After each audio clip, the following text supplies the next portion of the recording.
Espero que muy bien. Y antes de empezar, vamos a recordar lo que vimos en el episodio anterior. ¿Se acuerdan ustedes que habíamos visto lo que era un ecosistema? ¿Recuerdan?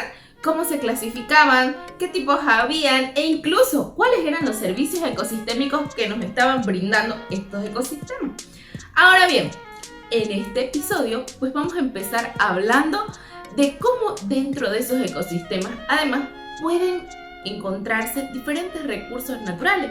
Y estos recursos naturales en muchos casos no son renovables. Y ustedes me van a decir seguro, ya lo vimos en el colegio. Sí, claro.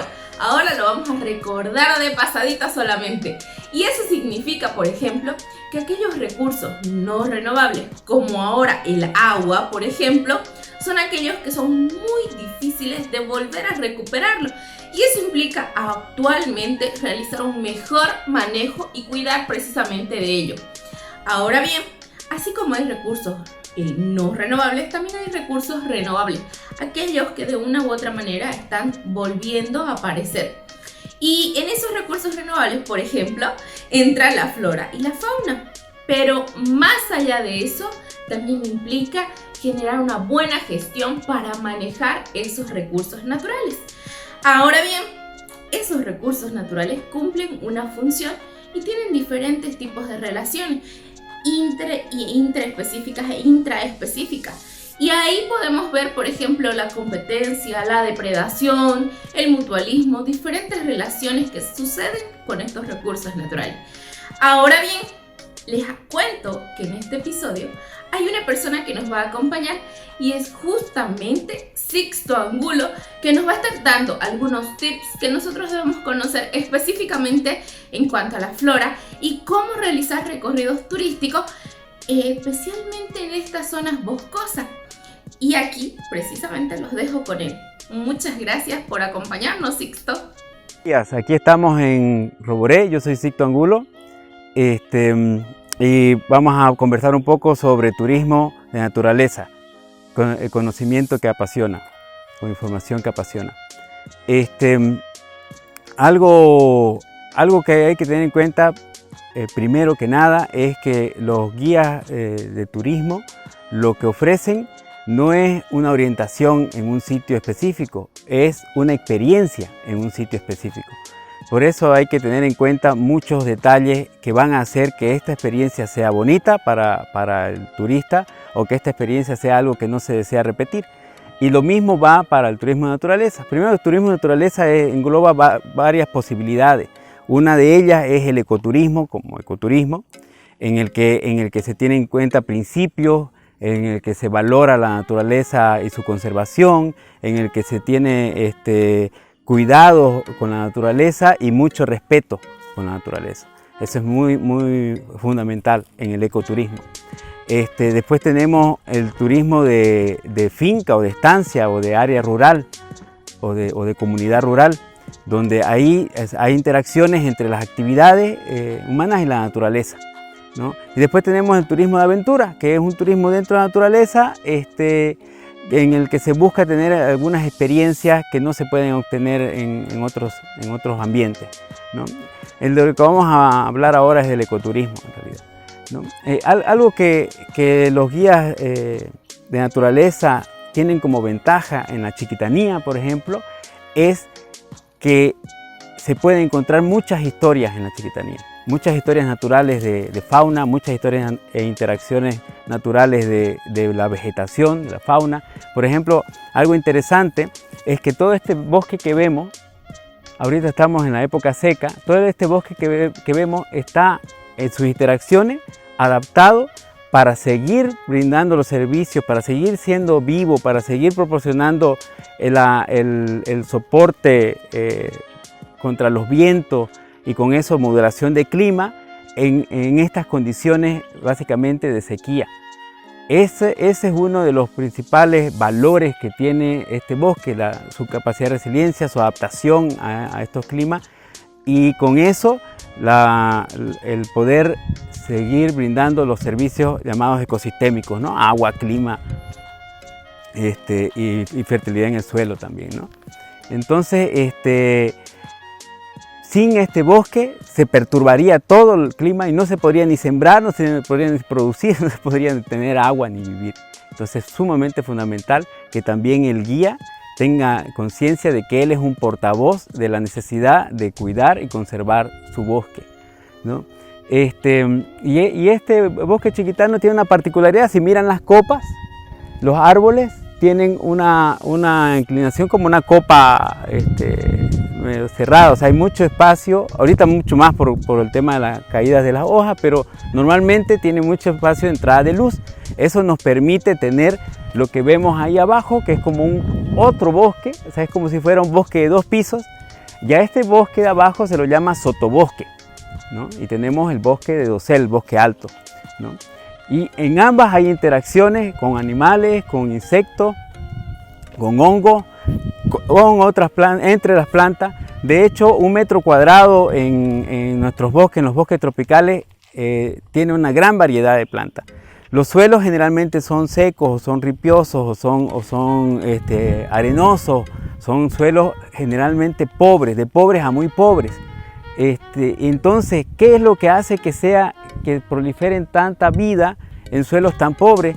Es la interacción, es la diversidad, es la biodiversidad.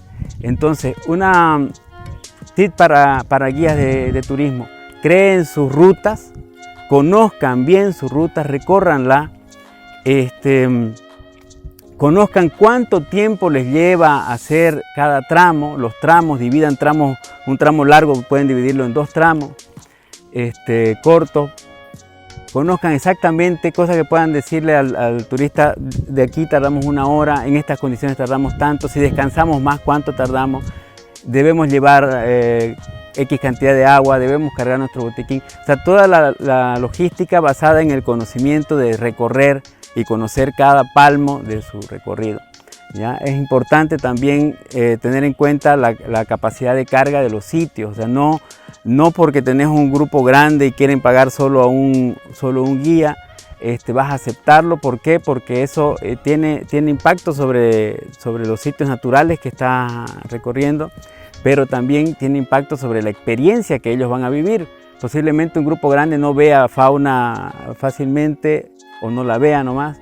Posiblemente un grupo grande tenga mucho más retraso, posiblemente un grupo grande se disperse. Entonces, para que la experiencia sea la mejor y se quiera repetir, se deben tomar en cuenta estos aspectos. El turismo de naturaleza es un turismo cada vez creciente. Entonces hay gran oportunidad de que si uno conoce bien su sitio, hace agradable la estadía, se comunica muy bien con los grupos, pueda tener más grupos que busquen a ese guía específico. Otro aspecto interesante es no descuidar la cultura. Los aspectos culturales están vinculados con la naturaleza, o al revés, la naturaleza está también inmersa en las culturas de los pueblos. En el pueblo chiquitano está en sus costumbres, está en sus leyendas, está en sus cuentos, está en sus bailes, ¿no? Entonces, y también está en el uso de las plantas. Entonces es muy importante que los guías de naturaleza también hagan incursiones con personas que hacen medicina natural o que hacen comidas con plantas nativas, y encontrar ahí curiosidades y encontrar ahí información. No subvaloren el impacto que tienen las costumbres locales en los turistas, ¿no? Eso es parte de la experiencia de estar en un sitio nuevo. Y otro aspecto muy importante: sean lazos, sean vínculos. Si tienen una ruta donde tiene una especie, ya sea de planta o de fauna o flora, que hay que cuidar, convérsenlo, coméntenlo. Si hay alguna persona que realiza artesanía, y coméntenlo también y lo vinculen todos los aspectos que puedan enriquecer la experiencia del turista vinculado a su medio natural al medio natural que está visitando y el que ustedes guían. Eso de momento, y adelante. Sixto, muchísimas gracias por cada uno de los tips que nos has ido dando. Estoy segura que todos estamos tomando nota para aprender muchísimo más. Te agradecemos además que nos estés recomendando algunas cosas bien particulares, como por ejemplo, tomar el tiempo, estar practicando antes de llevar a los turistas, conocer además cómo va a ser el viaje y lo más importante, pensar también en lo de primeros auxilios, que eso es muy importante y a veces se nos pasa o se nos olvida ahí. Muchas gracias por eso además. Ahora bien, antes de terminar, vamos a hablar de un último punto y es la conservación. Si bien Sixto les iba mencionando ahí todo lo que nosotros tenemos que hacer, también él comentó precisamente sobre la restauración. Estos ecosistemas tardan mucho en restaurarse. No es un proceso de hoy para mañana, no es un proceso que tarda. Imagínense entonces si no hacemos un buen manejo de eso. Y eso precisamente es la conservación, es pensar que no solamente lo vamos a hacer hoy, sino es un proceso constante, pensando en que a futuro nuestros hijos, nietos, bisnietos también lo tienen que conocer, también tienen que disfrutar de esos lugares y de esos servicios que nos brindan esos bosques. Y eso es la conservación. Pensar en eso es pensar también en sus hijos, en sus nietos y en sus bisnietos. Y hasta aquí, y los dejamos de molestar. Nos vemos en un próximo episodio.